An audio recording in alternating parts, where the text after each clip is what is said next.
Bueno, nosotros cerramos el informativo, pero seguimos con En Contexto.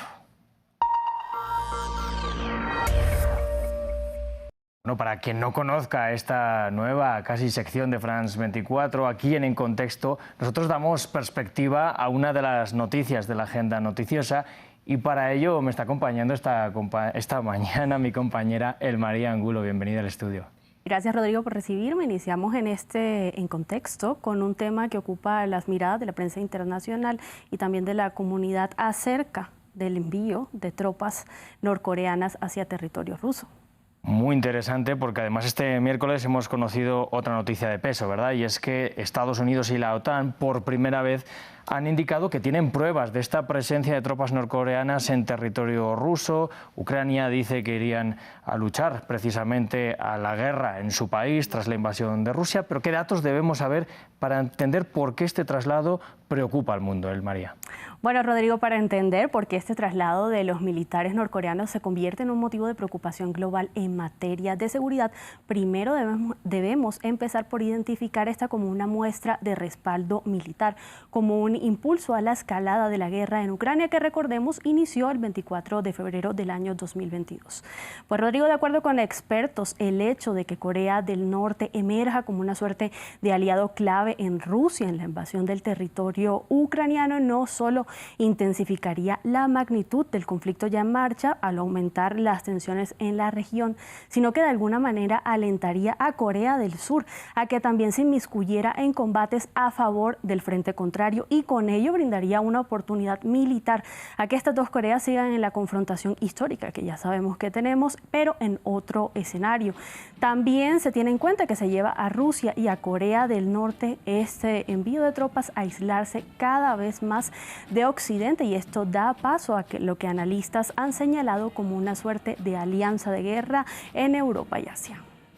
Pues es interesante lo que nos indican esos analistas porque, claro, podemos deducir que si este envío de tropas se está dando, no es el primer acercamiento, no es algo que sea nuevo, pero ¿qué muestras han dado ambos países pues, de estos acercamientos políticos, militares anteriormente? Tal como le indica Rodrigo, esto no es nuevo, esto es de vieja data. De hecho, los acercamientos entre los gobiernos de Rusia y Corea del Norte son, como lo dijiste bien, vienen de mucho tiempo atrás. Sin embargo, los lazos entre los gobiernos de Putin y Kim Jong-un se estrecharon más tras el inicio de la incursión militar de las fuerzas rusas en territorio ucraniano, tras lo que Putin pidió el respaldo militar de Corea del Norte en el mes de septiembre del año 2023, lo que provocó en diversas esferas políticas que se preguntaran si esto era o no una señal de debilidad por parte de Putin y su gobierno. Posteriormente, en junio del año 2024, Putin hizo la que fue su primera visita diplomática a Corea del Norte después de 24 años al mando, lo que volvió a ser también cuestionado por fuentes de análisis, Rodrigo, sobre la guerra, que se preguntaban si se trataba de una medida desesperada.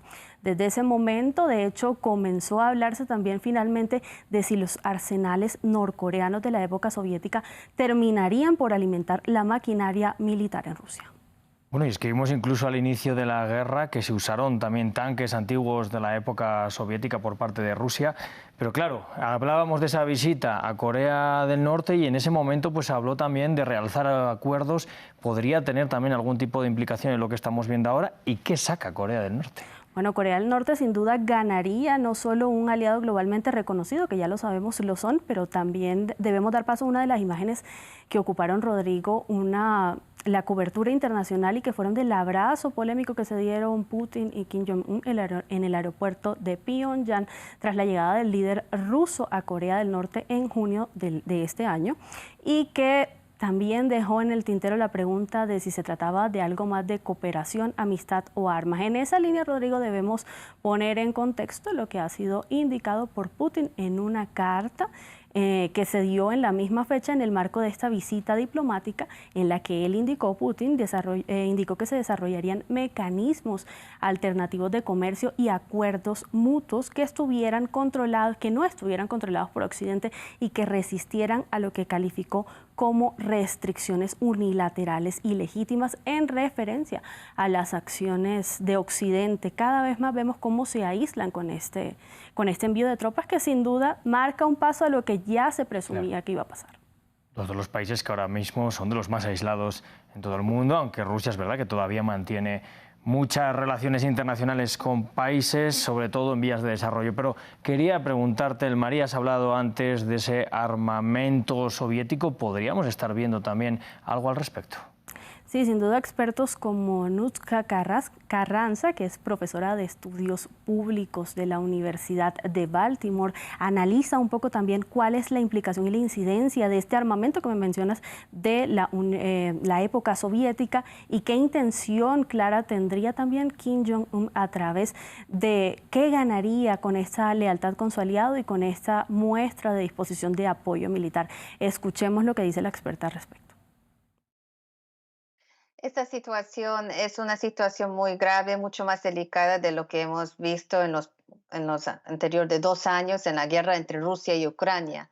Especialmente ya sabíamos que había una relación estratégica, militar y económica entre Rusia y Corea del Norte ya por mucho tiempo, más de medio siglo. Pero esta situación donde vemos las tropas norcoreanas dentro de Rusia participando en combate y todo esto es una situación un poco mucho más grave de lo que estamos pensando anteriormente. Pero en realidad esto sirve muy bien a Kim Jong-un y su régimen, porque en realidad lo que Kim quiere hacer es tratar de capacitar sus tropas de Corea del Norte para que tengan las experiencias de guerra real, porque hasta ahora no pudieron experimentar. Entonces, esta situación es una ventaja también para las tropas de Norcorea, para poder experimentar y poner en práctica todo lo que han estado entrenándose ya por años. Entonces hablábamos de esa relación entre el envío de tropas y el armamento balístico de la época soviética. Vamos a andar un poquito en ello. Ahondemos en esto porque es necesario al abordar este tema. De hecho, si guarda este envío de tropas norcoreanas a Rusia una relación con la armamentística de la época soviética, es uno de los temas de análisis que ha sido revisado por diversas organizaciones internacionales, pero también está bajo la lupa de los medios ucranianos. Vemos aquí como, por ejemplo, el diario español El País nos mostró el pasado 15 de octubre, destacaba que el medio ucraniano especializado en información militar Defense Express expresó y aseguró que el 9 de octubre habían detectado el uso de un cañón soviético de los años 50 que dejó de ser operativo en Rusia y que solo pudo haber sido identificado por los arsenales norcoreanos. A pesar de esto, Rodrigo, tanto Rusia como Corea del Norte han negado estas afirmaciones, pero sabemos también que en la época, hace pocos meses, en agosto, de hecho, en territorio ucraniano fue identificado un misil balístico que data de ese tiempo de conflicto. Bueno, pues es que vamos a seguir hablando muchísimo todavía de la guerra en Ucrania y es precisamente Ucrania la que ha lanzado ya algunas alertas anteriores porque hablan de un presunto envío de armas de Corea del Norte a Rusia y de la violación que esto representaría, ¿no?, ante las sanciones adoptadas por la ONU.